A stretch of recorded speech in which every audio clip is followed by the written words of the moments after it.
Hoy te contaré historias reales prohibidas de la Ouija.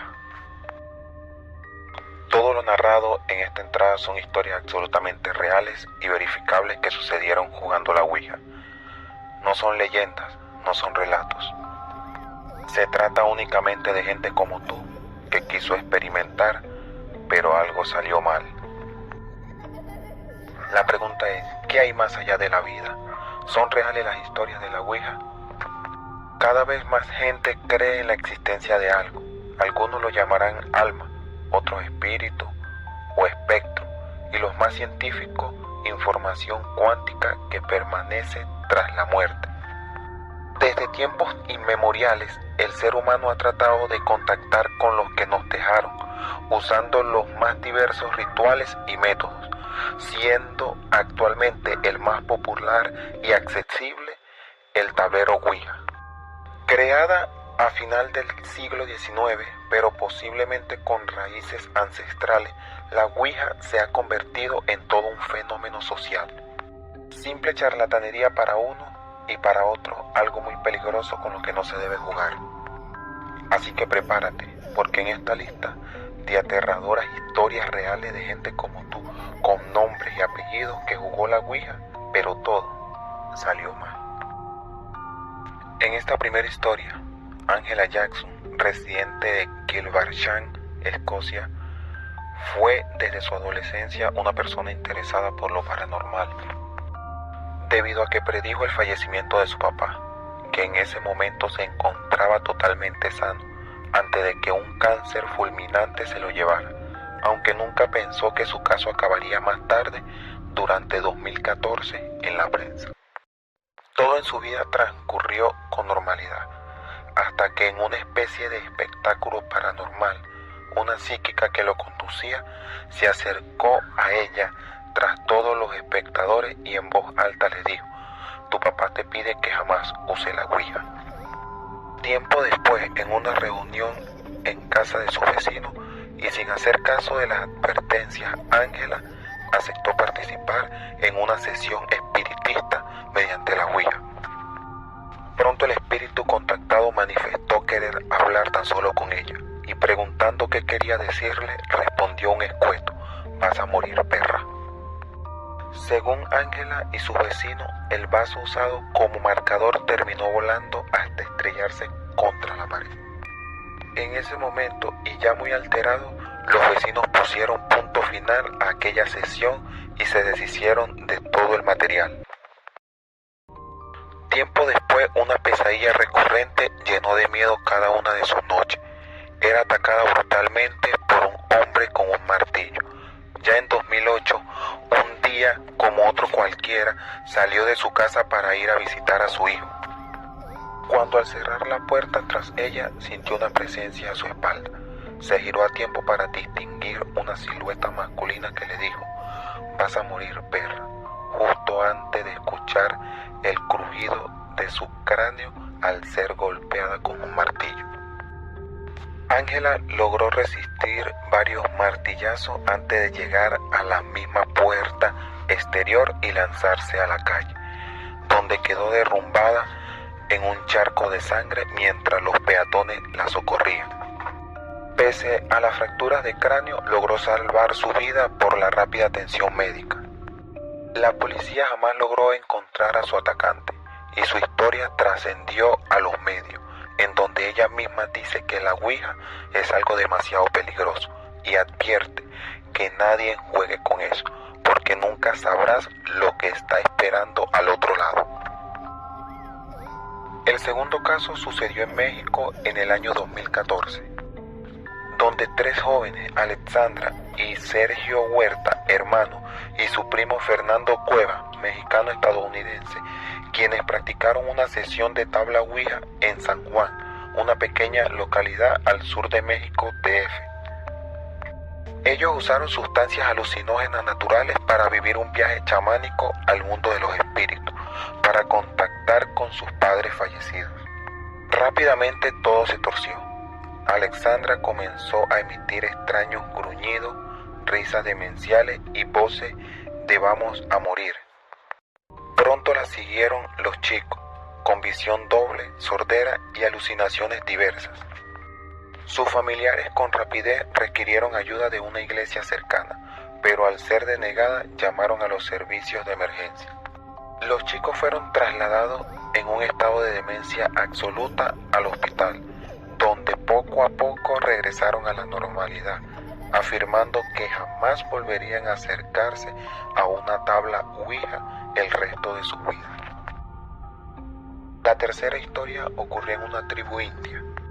Corría el otoño de 1929, cuando dos mujeres pertenecientes a una tribu india Seneca estaban sentadas una frente a la otra con un tablero Ouija entre ellas en una reserva en el estado de Nueva York. A un lado, Lila Emerson, de 36 años, al otro, Nancy Bowen, de 66, que buscaban con desesperación el contactar con su reciente fallecido esposo. Había sido una muerte inesperada y sorpresiva, que dejó a Nancy llena de interrogantes a las que quería dar respuesta. Pronto los huesos que usaba como marcador comenzaron a deslizarse por el tablero diciendo ser Charlie Bowen, y un mensaje comenzó a repetirse. Me mataron, me mataron, me mataron. ¿Quién lo hizo?, preguntaron las mujeres. Clotilde, fue la respuesta, a la vez que añadía una dirección. No había pasado ni medio año cuando Clotilde Marchand, de 53 años, la esposa de un reputado escultor, abría la puerta de su casa. Un brazo la sujetó desde detrás, a la vez que la otra mano le introducía un pañuelo empapado de cloroformo hasta la garganta, mientras las empujaban al interior. Clotilde se desvaneció sin opción a gritar a la vez que la puerta de su casa se cerraba. Nancy Bowen, de pies ante ella, abrió su bolso y sacó un martillo. Nadie fue condenado por el asesinato, ni siquiera Nancy, considerando el jurado que un influjo demasiado poderoso la había conducido a tan horrible crimen. La cuarta historia, por muy raro que pueda parecer, hay gente que practica sesiones Ouija en familia. Fue el caso de Carol, Tammy y sus dos hijas. Ellos iniciaron una sesión espiritista con un tablero Ouija. Todo aparentaba la misma normalidad de siempre, pero cambió cuando el marido de Tammy y padre de las niñas, Brian, regresó a la casa tras el trabajo, interrumpiendo la sesión. Carol entró en un extraño trance y no contestó el saludo de Brian. Sus ojos, clavados en el tablero, indicaban que algo no iba bien. Pasaron unos segundos eternos antes de que la mujer reaccionara y de manera calmada se levantó mientras Brian estaba acostado en su habitación. Seguramente solo notó un fuerte golpe en el pecho mientras escuchaba a su suegra decir: Dios me lo ordenó y debías morir. La hija y las nietas contemplaron aterrorizados cómo su esposo y padre moría con el corazón seccionado en dos partes.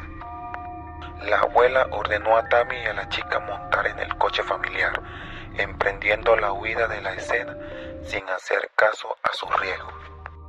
Pero la furia asesina de la abuela no se detuvo ahí, y en determinado momento expresó que las chicas también debían morir y estrelló el auto contra unas señales de tráfico con el objetivo de matarlas. Por suerte todos resultaron ilesos excepto ella, quien con los dos tobillos rotos saltó por la ventanilla con el objetivo de arrastrar a sus nietas hasta el tráfico. Sin lograrlo y herida, arrancó sus ropas antes de emprender una salvaje huida en la noche por el bosque. Decenas de agentes con perros la persiguieron hasta darle caza. Carol fue absuelta de los cargos de asesinato en primer grado consumado y 3 tentativas. El jurado valoró su impecable historial de la abuela absueltamente normal y consideró que los hechos se produjeron en un estado ajeno a su voluntad. Historia número 5. Si existe un caso espeluznante en cuanto a la Ouija en el mundo iberoamericano, es sin decir duda el de Estefanía Gutiérrez, una joven madrileña que una mañana de 1990 practicó una sesión espiritista Ouija durante el descanso de las clases de su instituto en el barrio de Bellacas. Una de sus compañeras quería contactar con su novio recientemente fallecido en un accidente de motocicleta.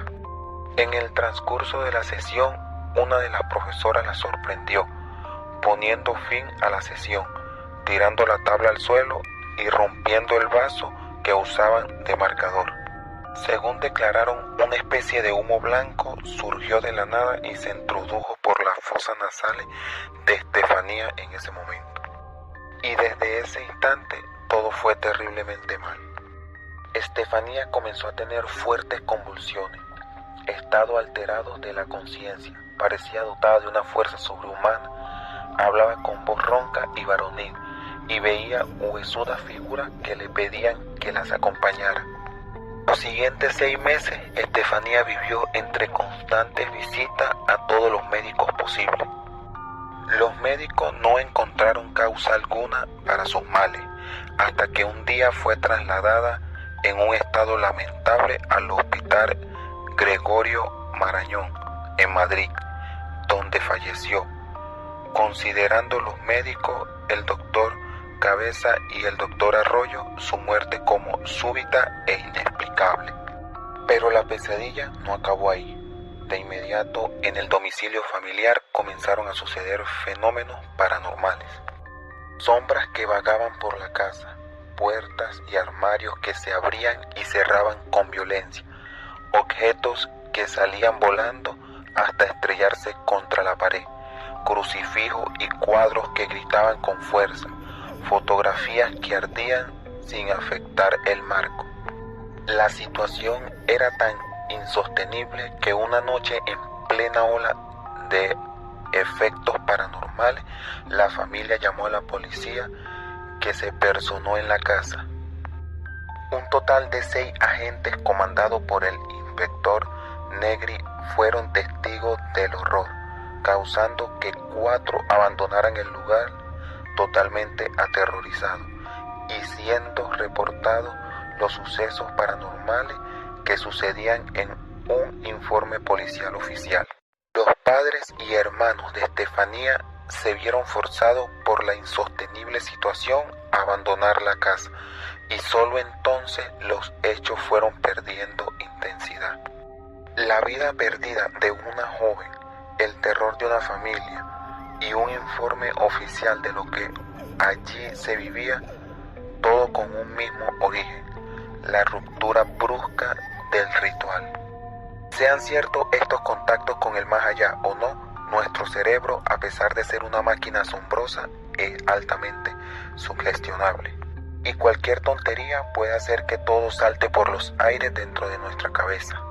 Sea de forma que fuere, sea creyente o no, el tablero Ouija parece una forma demasiado peligrosa como para pasar un rato de entretenimiento. Recuerda, si decides hacerlo, quizás nada vuelva a ser como antes. Lo más recomendable es que no lo hagas.